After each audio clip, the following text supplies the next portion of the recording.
Why does God allow the existence of Satan, instead of simply eradicating him from creation? This dilemma is linked to a broader question about why God tolerates the presence of evil, which seems to threaten his grand plan. After all, being an omnipresent, omniscient, and omnipotent being, God could easily eliminate evil, uprooting it with a mere thought. We will start with an overview of Satan, who he was as an angel, why he was expelled from heaven, and how he transformed after his abrupt fall, being banished from the divine plan and falling like a flaming star into the atmosphere. Throughout the video, we will examine 3 theological theories that attempt to explain why Satan, and more broadly evil, is allowed to persist. These theories include free will, the theodicy of soul-making, the limitations of human understanding, and the concept of a greater good. The free will argument suggests that God allows the existence of Satan to preserve human moral agency, enabling meaningful choices between good and evil. The soul-making theodicy proposes that Satan and evil play essential roles, offering challenges for the moral and spiritual growth of human beings. The theory of the limitations of human understanding suggests that humans cannot fully comprehend God's reasons for allowing the existence of evil and Satan. Meanwhile, the greater good theory asserts that God permits evil and the presence of Satan to achieve a greater purpose, such as the development of virtues or the fulfillment of the divine plan. Now, let's dive into these themes and explore each of them in detail. Before his fall, Satan was a prominent angel in heaven, often described as the highest of all.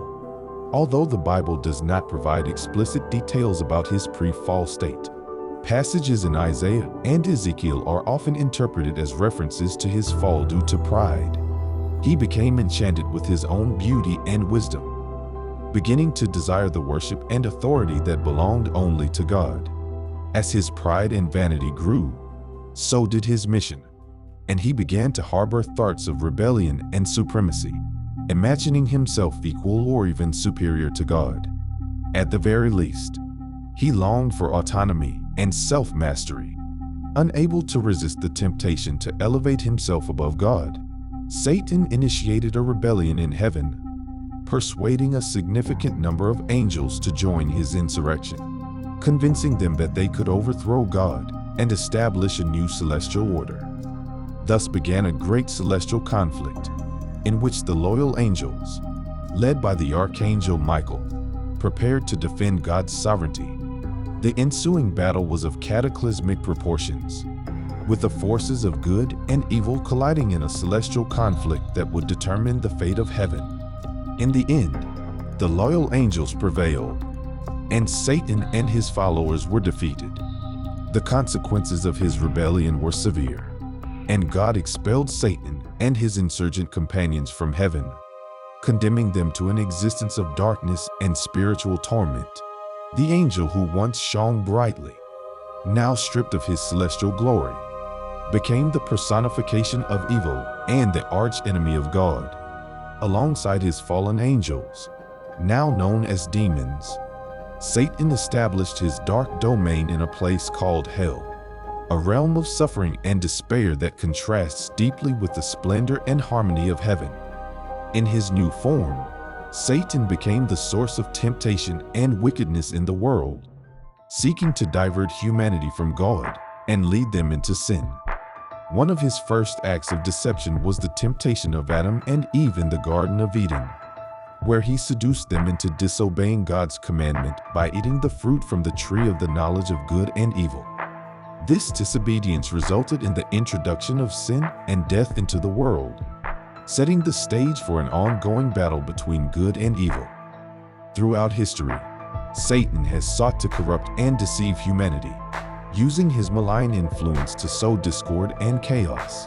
However, despite his efforts to thwart God's plan, the Bible prophesies Satan's ultimate defeat, with the final victory belonging to God and his righteous flock.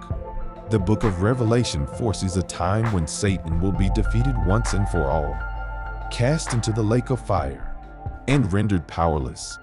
while the faithful will enjoy eternal life in the presence of God. Although Satan's defeat is inevitable, the fact that it may take so long still raises the question of why God allows it. This leads us to explore three theories that explain why God permits the existence of evil.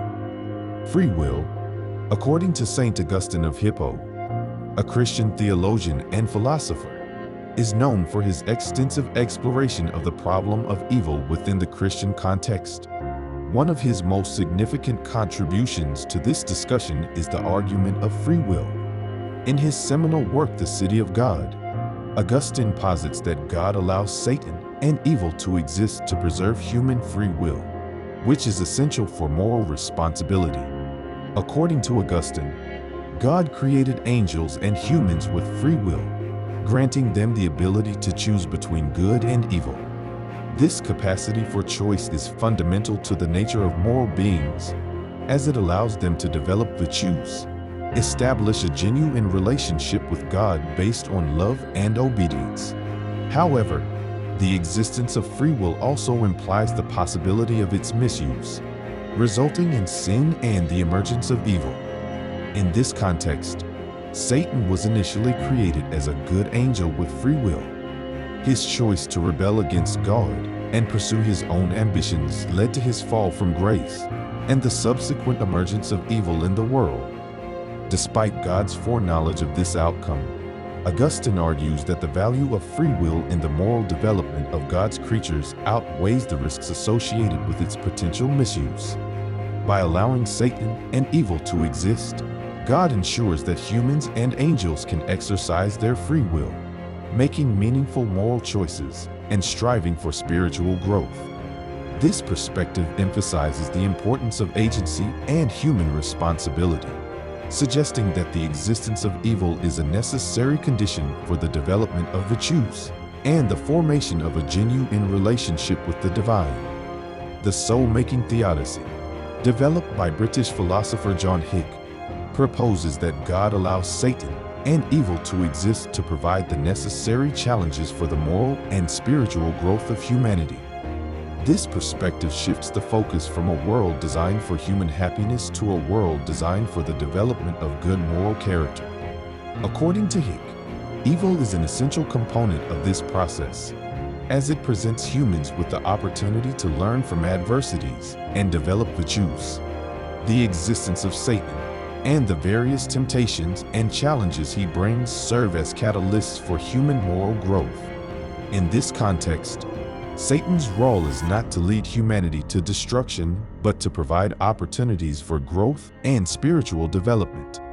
The limitations of human understanding, an idea often associated with the biblical book of Job, suggests that humans cannot fully comprehend God's plan in allowing the existence of evil and Satan.